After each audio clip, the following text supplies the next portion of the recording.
Hey, what's up, YouTube? All right, I'm back with my next round of videos. So I'm going to stay on the topic of taxes, but I want to kind of take a little bit deeper dive into the tax system itself, give you guys some information, show you some documentation and forms that are used to file your taxes. Hopefully, at least get you guys a little better understanding of the tax system, how it works, and maybe even get you guys comfortable enough to be able to do and file your own taxes at some point. So as far as myself, I've been doing my own taxes the last 4 years. Before that, H&R Block was doing my taxes. I was itemizing, so their fees are getting up to almost $300 every year. So I went ahead and just pulled my own tax return, started going through line by line, finding out where those numbers came from, what documentation kind of provided those numbers, and then trying to work out the calculations to where I felt comfortable enough to be able to do the taxes myself. So the first 2 years I used TurboTax, and then after that, the last 2 years I've been using TaxAct Online, which is who I'm going to use again this year.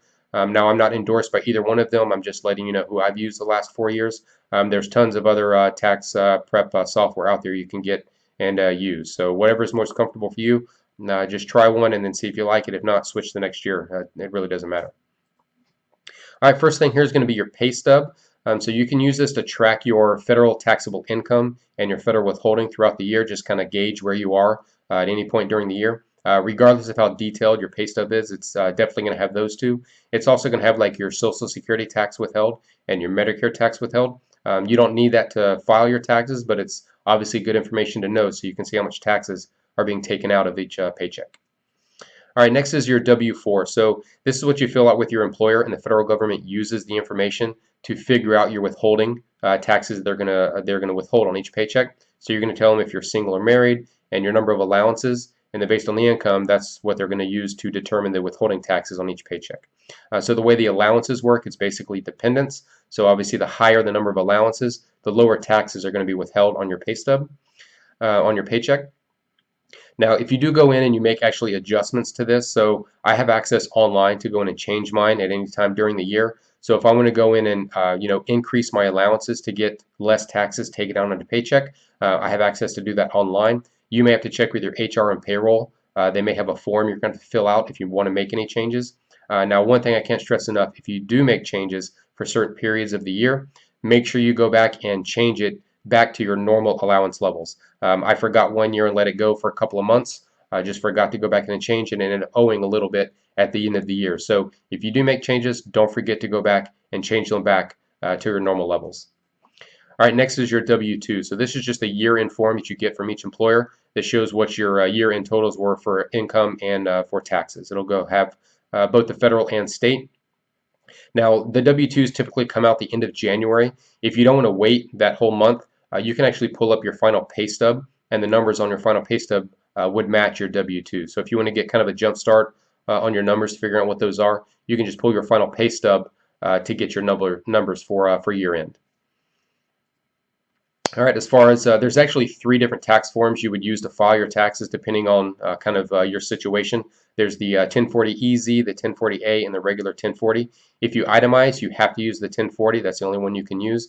The 1040EZ and A are for those that use the standard deduction only, and there's all sorts of other rules as well that would apply. So as far as the 1040EZ, here's all the different rules for it. I'm not going to go through them. You can kind of read through them. All of these have to apply in order for you to use the EZ form. If only one of these don't apply to you, you have to switch and use either the 1040A or maybe even the 1040, depending on what rule it is that that doesn't apply to you.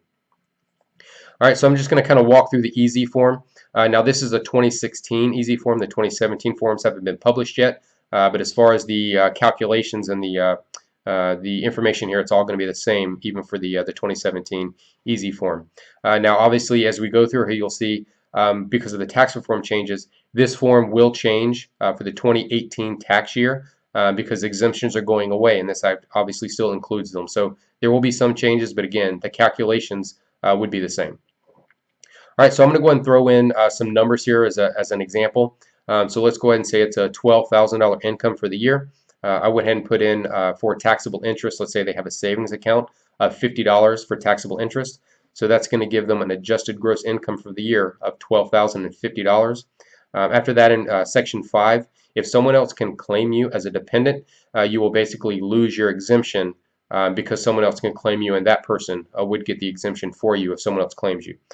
So that worksheet in section 5, this is basically what the worksheet looks like. So you got to go in and kind of fill it out with your numbers. So based on the example that I started with here, so here's how it works. Basically, you put in the income, and then for section C and E, it's basically just whatever's higher or lower. So C, you take the larger of A or B, and that's obviously going to be your income, the 12,350.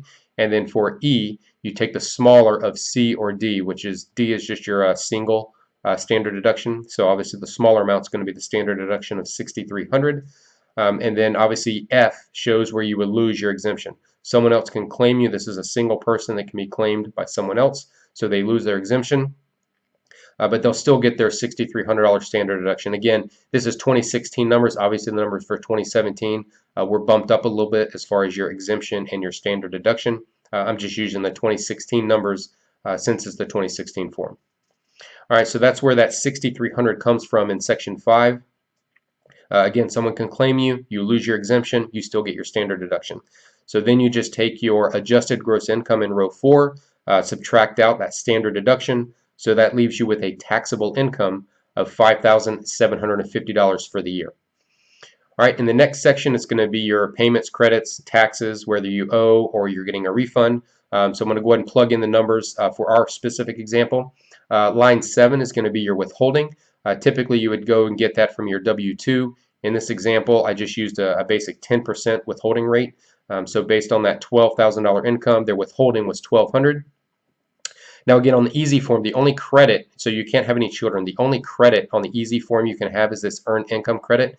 So single people can still qualify for the earned income credit. And the way that works here, I'll show you.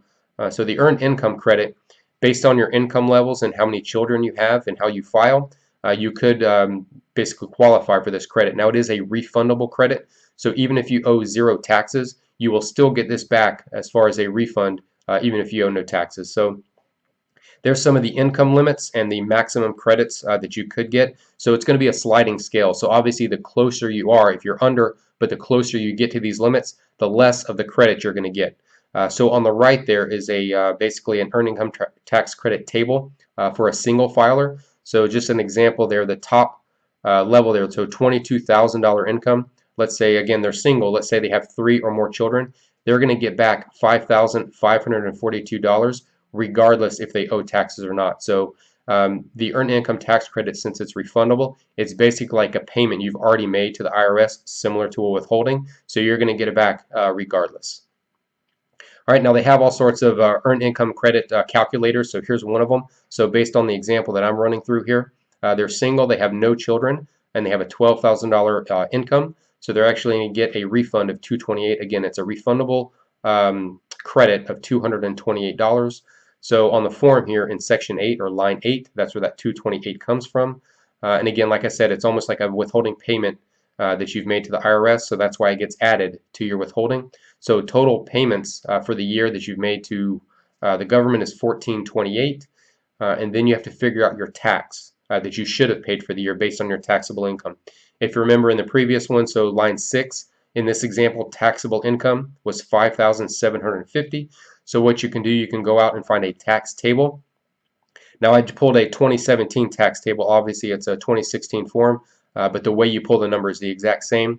So on this 2017 tax table, I'm going to go down to $5,750 as far as the income. They're single, so the taxes they would owe on that income is $578. So that's where that $578 comes from. Line 11 deals with the healthcare mandate and the penalty attached to that. So on this particular example, just for simplicity, I said they had full year coverage. If you did not have coverage in 2017 and you want to figure that out, I'll put a link in the description that will show you where to go to kind of figure out what your penalty will be depending on how many months you did not have coverage for 2017. Now, one thing I actually did find out as far as the tax reform changes, obviously they did pretty much repeal that individual mandate. What they did is the penalties, so the 2.5% or the $695 penalty, they basically just moved those down to 0, wiping it out. But if you look down at the bottom, the effective date, so this is the language from the actual bill that was passed.